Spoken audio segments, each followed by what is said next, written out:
Hey there, Rippers. Good to see you.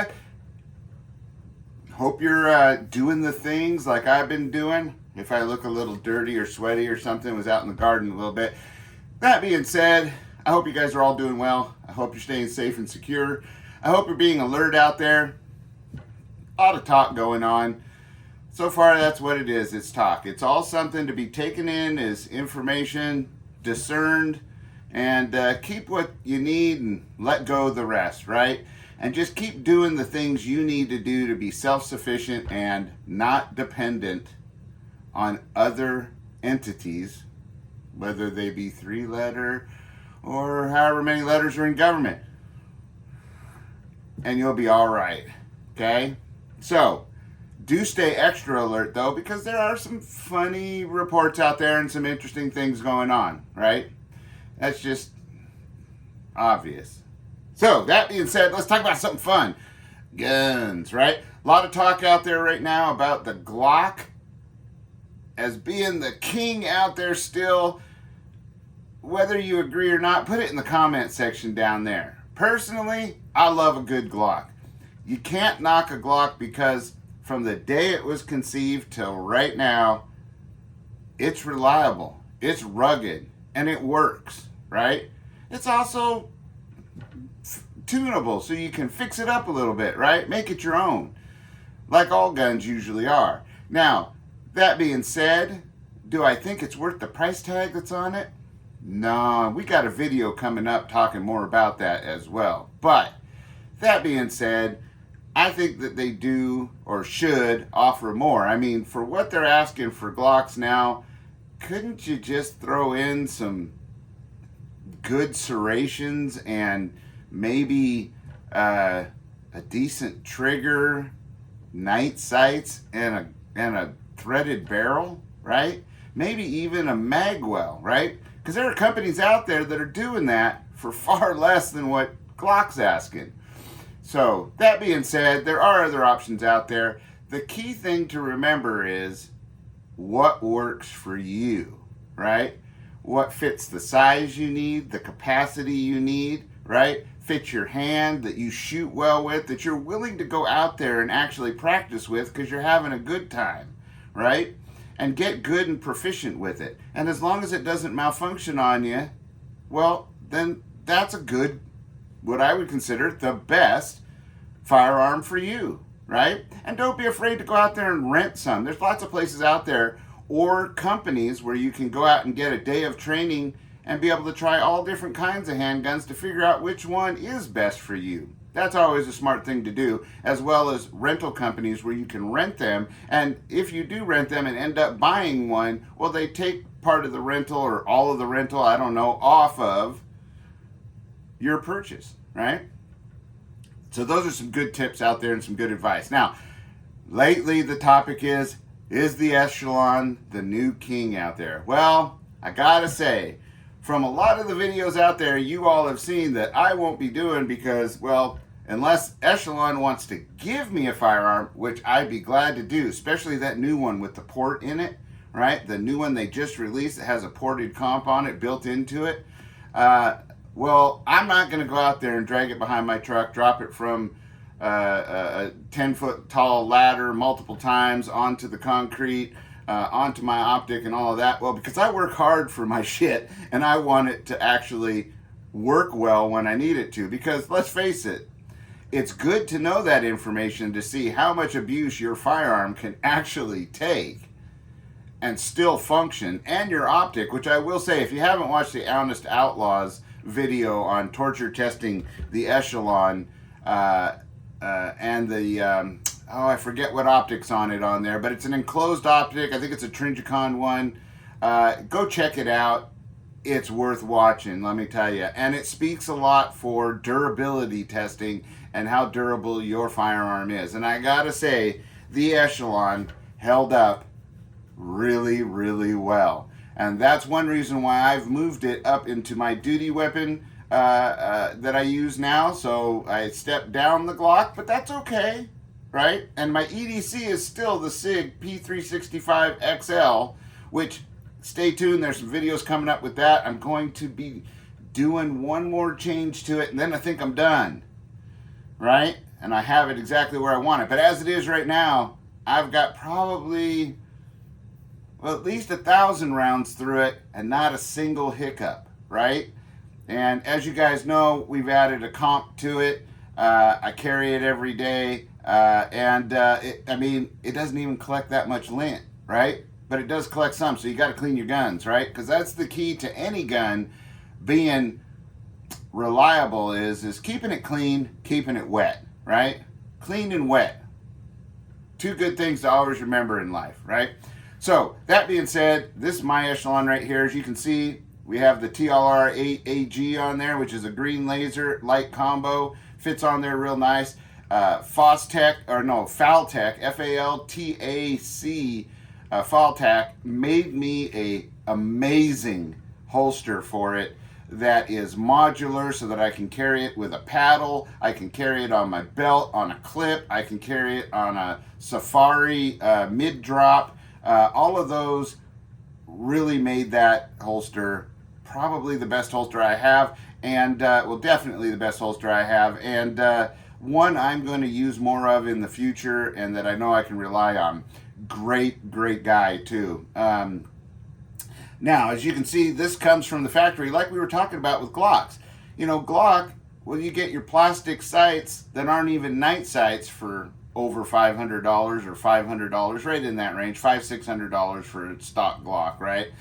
So, you know, for basically the same amount of money, you get a little bit longer barrel with threads on the end. Glock doesn't do that. You get steel sights that are night sights. Glock doesn't do that. They're also tall enough that if you did put a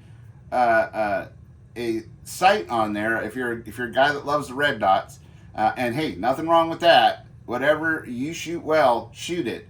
But that being said, you get to keep your sights, and I believe this will see through the newer dots that are really nice and low. This will be a lower third co-witness, so you can see your sights through it in case your battery goes dead. And the neat thing about it is the mounting system for this requires no plates. It comes with a bunch of pins in there for different optics. You can put, I don't know, something crazy like 27 or 30 different optics on there just by the placement of the pins in here, and it mounts directly to the slide. I think that is a big deal, right? And you probably do too if you bought a Glock and you have to buy plates for another $40 to $100. And then those look funky on there, right? Now they got red dot sights that actually will match some of your serrations on there. So that's pretty cool. So that being said, they also thought about a lot of things on here, like the thumb rest shelves on there to index your thumb on there. As you can see, we're unloaded and clear always before a video. Don't even have to ask. And other things too, like this is an ambidextrous safety, and not the kind that you have to switch, which I really like on a gun because I do a lot of mag change with my trigger finger as well as my thumb because I don't have to really readjust my grip, right? So that being said, I think that's a big deal. And it's all these things they offer. It's got good grip texture. It's got different grip. I think, yeah, if I remember right, this had different grip housings back here, so you can have your palm swell even bigger. Now, it didn't come with this magwell on there. That magwell is from Harrington Arms,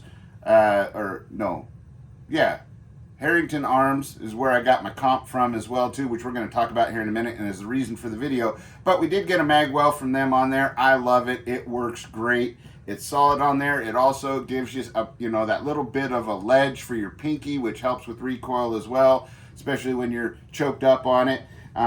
They're also Patriot CNC is who I got my magwell extensions from. Now, there are other good ones out there like Terran Tactical and whatnot, but honestly, for the price, these are tough and they're great, well built, easy to install. Never had one slip out. Give you another. These are +4s on here, so maybe not compliant with some places for competition, but I can't remember the last time anybody's ever got checked for that. And does that matter for everyday use, right? Now you can see we got some rounds in there, so we're just going to stick it in there and pop it out so you can see what it looks like on there, right? And then we're going to unload and show clear again. So that being said, you got double undercuts in here. And if you haven't watched Red Dawn Readiness, he's going to be doing some videos on there. He's got a short out there showing his new Icarus lower grip module. If you don't like the polymer and you want a little bit more weight and rigidity to your gun, that Icarus aluminum machined lower is pretty sexy, I gotta say. And I don't know, I may give it a look. I don't know, maybe they'll have a sale or something like that, or maybe you guys can support it if you want to see one of those Icarus lowers on there and get a report on it and see how it functions, get some testing on it. You can go ahead and go to my PayPal that's in my about, or what do you call it? The about section in every video, the description. It's in there if you guys feel like it. If not, it's not obligated. Just you guys subscribing, watching the channel, putting a like in the like section, you know, this thing right here, right? And sharing it out on all your social media platforms. That's the biggest deal. And leaving comments, things like that. Engagement helps me a whole ton. Maybe someday I'll decide to monetize the channel. I'll probably have to do more lives for that, so let me know if you'd like to see me doing more lives down in the comment section. But other than that, the only other change I've made to this, so basically you've seen the things that are extra that don't come on a Glock or this weapon are the mag well, and I changed out the guide rod to a metal. I don't know if you can see that. It's a stainless steel guide rod. If they had a tungsten one made already, I would probably change it out with tungsten just to put a little bit more foreweight on the front of the gun to help with recoil. But other than that, I wouldn't do much more than that to this gun. The trigger is phenomenal. So is the reset. Look how small that was. If you can't see that, let's do that again. Watch that. Oh, did you hear that? That was just the reset. Really short like that and nice and light. So that being said, I just love it. I love the exaggerated serrations on it, plus the little, what I call a little T-handle. It's a little wider than the slide, so when you grip it, you can grip it back here and not have your hand slide off of it. That's always a good thing on there. Threaded barrel, stuff like that. So really, honestly, I think Glock has fallen by the wayside and really needs to start offering a new look, right? And more options on their firearms. I don't think any of you would disagree with that, but if you do, put it in the comment section. We can all agree to disagree and still get along and like each other. And that's going to be the key to fixing our country here soon. So, that being said, let's get to the point of the video. I know that was kind of long-winded at that, but is this Harrington comp. Look at that thing. It's a single big port comp, right? With 2 side ports on there, which I think this is the way to do it. I like the way they have some that are just 2-port comps, not for this firearm, but for others, with no side ports, like on my 365 XL, and I went ahead and drilled in a couple holes on the side ports, and it really does make a difference, and it doesn't hurt the functioning of the video, but they always make a nice looking comp. Now, while I can't show you this, that's the reason I like threaded barrels and whatnot, but imagine, now I'm going to go down here, imagine like you're twisting off or twisting on, actually, the lid on your ketchup bottle, right? Or your hot sauce bottle at night, that kind of thing. And that's kind of how you put on one of these, right? But when you do, voila, magic, you'll see it's crooked. Oh no. Well, that's because you're supposed to back it off a little bit, so there's a little tiny gap there. So you screw it on until it stops, right? I think I can show you that much, because I didn't show you how to put it on. And then you just bring it back until it is straight with the bore and everything. Now, there's a little hollow channel in here, as you can see right there. See that? That's for your guide rod to kind of fit into. So you got to get this thing straight. And when you do, I'll show you here. Then there may be these little side screws on here. Once you've got her straight on there, you just tighten these things down, and there you have it. See? Now, if it'll rack back, you know you have it all lined up right, because if it's off, it won't. So, that being said, now, what I will say, and I'm not going to show you because it's too hard to not show you and show you, thanks to YouTube's guidelines and whatnot, but you want to use some of this on there when you put these on. Not only on the comp, but on the set screws. Now, some of you might say, well, that adds to the length of the gun, which I think is the better way to do it. I don't like comps that are in the slide only, because they really are inefficient when it comes to using the gas to mitigate recoil. Comps on the end of your barrel are always the best way to go. The next one would be like their new version, which has a cut through the slide and the barrel right before the bullet exits. That also is efficient. It's not quite as efficient, I don't think, as one on the end of your barrel, but it also keeps your gun shorter if that's what you're worried about. So that being said, that's one way to go, and they just came out with one of those. And I think you'll probably see one from Red Dawn Readiness, because it sounds like he's going to go ahead and get himself one. Or his new channel, Red Dawn, what is that one? Oh my goodness, I'm having a brain fart. Red Dawn Resistance. So be sure you sign up for both of his channels. That's his backup channel, Red Dawn Resistance. Go check him out. I'll put in the comment section the link to it if it'll allow me to do that. But that being said, as you can see there, now we're going to get out to the range and we're going to test this.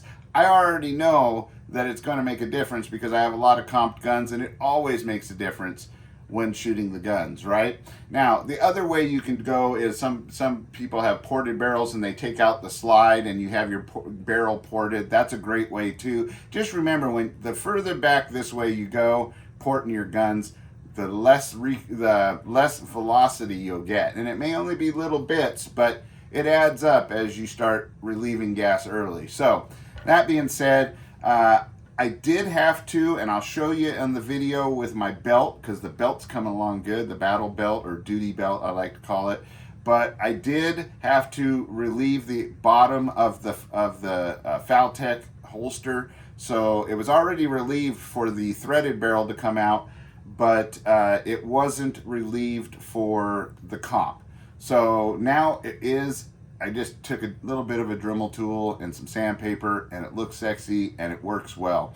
So, and it doesn't hang up or anything either. So it'll be really fun to get out there to the range and test this thing out and show you guys the difference it makes in recoil and whatnot, or at least try to. I don't have all that fancy computer stuff where I can show it in slow, ultra slow motion, but you guys should be able to tell the difference. And I hope you enjoy it. So look forward to those. Now, one reason you might be asking, well, why would you put a comp on the end rather than the other one? Another reason why is, and I'll have to do this under the table again, right? So let's take this comp off. So imagine, taking it off is a lot like unscrewing the cap of your ketchup or hot sauce that you're going to use at dinner tonight. And then, just like magic, this thing just comes off like this. Patoom! See? Threads, right? Okay? Like a cap. Kind of like ketchup, right? But the other reason is because I do actually like to run. Oh, can't show you this. Don't look. Like screwing on ketchup, remember. I do also like the ability to take off my comp and be able to run a suppressor on it, right? And as you can see, look at that. Now, this one, I know that's a long suppressor. It's as long as the gun, probably longer, but it is super quiet, especially when shooting 147 grain bullets. Remember that. It's going to be louder if you're shooting supersonic, which 115s and 124s are supersonic, but when you get to the 147s or heavier, they're subsonic, and it's nice and quiet, right? Now, it's not like silent, I don't even want to say movie silent, because actually movie silent's kind of loud in a way. It's quieter than movie silent, but not as quiet as, say, like an air rifle, but pretty damn close. So that being said, this is the SCILENCERCO 36M. Oh, well, actually, this one is the 45M, which is a modular 45 caliber and below, and all you have to do is change the end cap to change the what gun you're going to run it on. Right now I have a 9mm or a 35 caliber end cap on the end, so I can, for 357 or whatever like that. Anything below that, I can put the 45 on there, put this on a 45. I can shoot this all the way up onto a 458 Win Mag, so I can go from 22 all the way up to 45 Win Mag. 45 Win Mag. So if you're, or 458 Win Mag. So if you are looking for a suppressor that you only say you have to budget and you just need one, right?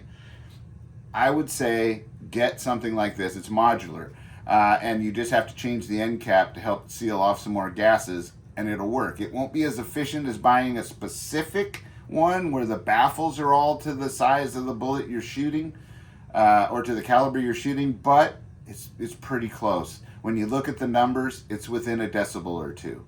So this would be the way to go so that you can use it on multiple rifles or pistols. And all you have to do is get different quick attach muzzle brake for your rifles on here, or you can direct thread, and a Nielsen device for your pistols, which is installed in here right now, which is a spring that kind of helps let this work, unless you have like a solid mounted barrel, like I think a CZ is solid mounted or doesn't move much, or 22s and things like that have solid mounted barrels, then you don't really have to use a Nielsen device. But that being said, this is the way to go. Now you might say, well, that's a little bit long, right? Because, you know, that's a good point. I liked the Omega 9K by SCILENCERCO as well, and I almost got that, but then they came out with this modular one, so I can take this right there, those marks right there, I can take this part off, and then that suppressor is only that big, right? Which makes it a lot shorter, a lot more handleable, easier to use. So that's why the modular is one way to go. So anyway, that's it for right now. Let me know what you think in your comments in there. Do you think that the Echelon and others, maybe even like M&P, or quite honestly, I like the SIG P365, but when we're talking full-size guns like this, the M&P or, well, let me know what your favorite is, what you think is edging out Glock, and what you think Glock needs to do if they want to stay in the race for the best gun out there for SHTF, right? So until next time, stay safe, be secure, always be aware of your surroundings, right? Be getting ready and prepared for anything that may come your way, and always carry. And until next time, adios and aloha.